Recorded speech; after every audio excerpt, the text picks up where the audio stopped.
نحمده ونصلي على رسوله الكريم أما بعد فقد قال النبي صلى الله عليه وسلم شعبان شهري ورمضان شهر الله أو كما قال عليه الصلاة والسلام۔ میرے محترم بزرگوں، دوستوں، عزیزوں اور تمام برادران اسلام، ہم تمام کے سامنے تین چیزیں ہیں۔ ایک تو معاشرت کو بخوبی سنبھالنا ہے، دوسرے عبادات کو بخوبی انجام دینا ہے، دوسرے کے حالات پر صبر کرتے ہوئے چلنا ہے۔ یقیناً ہم تمام نے اپنا ہر سال کا ماہ رمضان بہت ہی اہتمام کے ساتھ اللہ کی یاد کے اندر، اللہ کے ذکر و تلاوت کے اندر گزارا ہے، اور ہم تمام کے تصور سے بھی بالاتر ہے کہ ہم نے کبھی یہ سوچا بھی نہیں تھا کہ کوئی رمضان ہم تمام کو گھروں میں گزارنا پڑے گا، لیکن یہ حالات ہیں، اور حالات بھی اللہ ہی کی طرف سے ہیں۔ قرآن کریم کے اندر ایک آیت ہے، اللہ تبارک و تعالیٰ کا ارشاد ہے، ظہر الفساد فی البر والبحر بما کسبت ایدی الناس لیذیقہم بعض الذی عملوا لعلہم یرجعون۔ کہ جو خشکی اور تری کے اندر فساد ظاہر ہوتا ہے وہ انسانوں کے اعمال کا نتیجہ ہوتا ہے، تاکہ انسانوں کو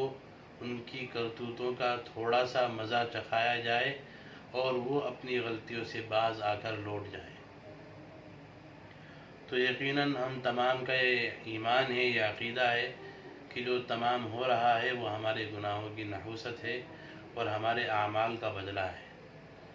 ہم نے اللہ تبارک و تعالیٰ کے حکموں کو بے انتہا طور پر توڑا ہے، رسول اللہ صلی اللہ علیہ وسلم کی سنتوں کو جان بوجھ کر چھوڑا ہے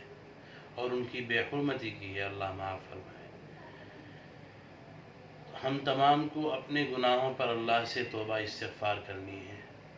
اور اپنے حالات کے ساتھ برداشت اور صبر کے ساتھ چلنا ہے۔ یقیناً کسی مسلمان کا یہ ضمیر گوارا نہیں کرے گا کہ وہ مسجدوں سے محروم رہے اور روزے کے ساتھ ساتھ نمازیں گھروں پر پڑھتا رہے،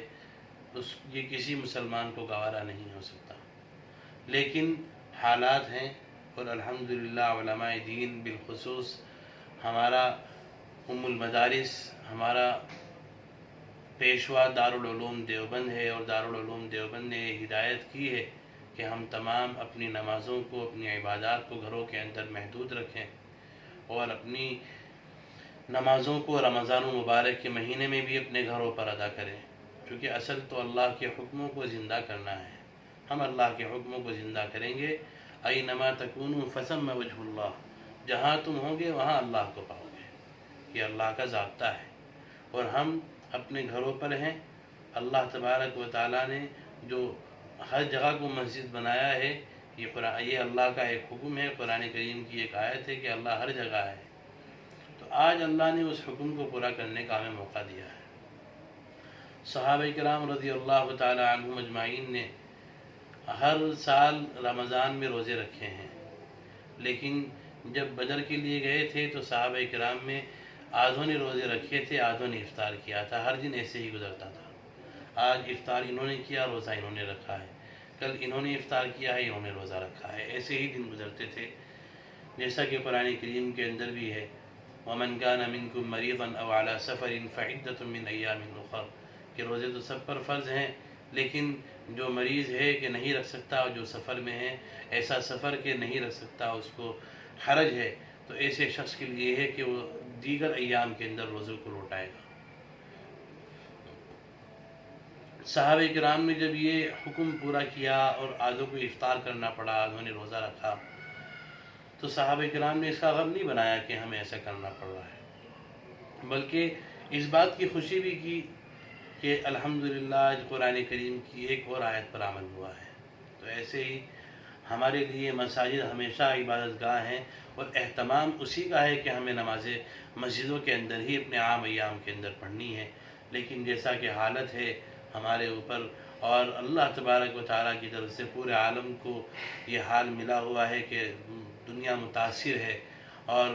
اس کا ابھی کوئی ہیلہ، کوئی علاج، کوئی ٹریٹمنٹ نہیں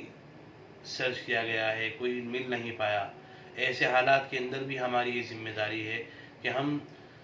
ڈسٹینس بنا کر رکھیں، دوریاں بنا کر رکھیں، اور اس کا یہی فائدہ ہے جو کہ اطباء کہہ رہے ہیں، ڈاکٹرز کہہ رہے ہیں، اور WHO کی جو رپورٹ ہے کہ ابھی تک بہتر راستہ یہی ہے کہ ہم لوگ اپنے آپ کو محفوظ رکھیں اور پوری انسانیت کو محفوظ رکھیں، اس طور پر کہ ہم مجتمع نہ ہوں، اکٹھے نہ ہوں، بلکہ ایک دوسرے سے دور رہیں، ڈسٹینس بنا کر رکھیں، ایک دائرہ بنا کر رکھیں، گھروں کے اندر رہنے کا اہتمام کریں، گھروں میں ہی نمازوں کی پابندی کریں۔ اللہ ہماری عبادات سے خوش ہوتے ہیں۔ اگر ہم آج اللہ کے عبادات کو گھر پر ادا کریں گے تو اللہ تبارک و تعالیٰ انشاءاللہ وہ حالت پیدا کریں گے کہ پورا عالم امن و امان کے اندر آئے گا، اور نمازیں اور مساجد اپنے طور پر دوبارہ انشاءاللہ آباد ہو جائیں گی۔ لیکن اگر ہماری ذات سے کسی کو تکلیف پہنچ گئی تو یہ نقصان کا باعث ہوگا۔ اب تفصیل میں جانا ہے وہ اس طرح کہ ہمیں اپنے گھروں میں رہ کر روزے رکھنے ہیں، اور روزوں کی جو ٹائمنگ کی جنتری ہوتی ہے، نقشہ ہوتا ہے سحر و افطار کا، اس کو کسی طور پر حاصل کر لیں۔ اپنے قریب قریب جو بھی علماء کرام ہیں، علماء کرام سے ہم یہ نقشے حاصل کریں، اور اپنے اس اہتمام سے روزانہ کی سحر و افطار کی ترتیب بنائیں، اور اسی کے ساتھ ساتھ گھروں میں رہ کر ہی تلاوت قرآن کا پورا اہتمام کریں۔ اور اس کے ساتھ ساتھ بالخصوص جو اہم بات کرنی ہے وہ ہے صلاۃ التراویح۔ تراویح کی نماز کا کیا مسئلہ ہے؟ تو اس کے متعلق یہی کہا جائے گا کہ تراویح کے بارے میں اگر آپ کو کوئی حافظ مل سکتا ہے، یا آپ کے گھر میں حافظ موجود ہے جو نماز پڑھا سکتا ہے، تو ہمیں چاہیے کہ 5 افراد اپنے گھروں کے اندر تراویح جماعت کے ساتھ پڑھیں اور پورا قرآن سننے کی کوشش کریں۔ تراویح کے اندر 2 چیزیں ہیں کہ ایک تو تراویح کی سنت یہ ہے کہ مکمل قرآن سنا جائے، ایک سنت یہ ہے کہ تراویح پورے رمضان پڑھی جائے۔ مکمل قرآن کی سنت اگر مل سکتی ہے تو اس کو پانے کی ہم کوشش کریں کہ ہمارے گھر میں حافظ ہے یا ہمارے پڑوس میں حافظ ہے، پورا قرآن سنیں، ورنہ دوسری سنت ہے اس کو حاصل کریں گے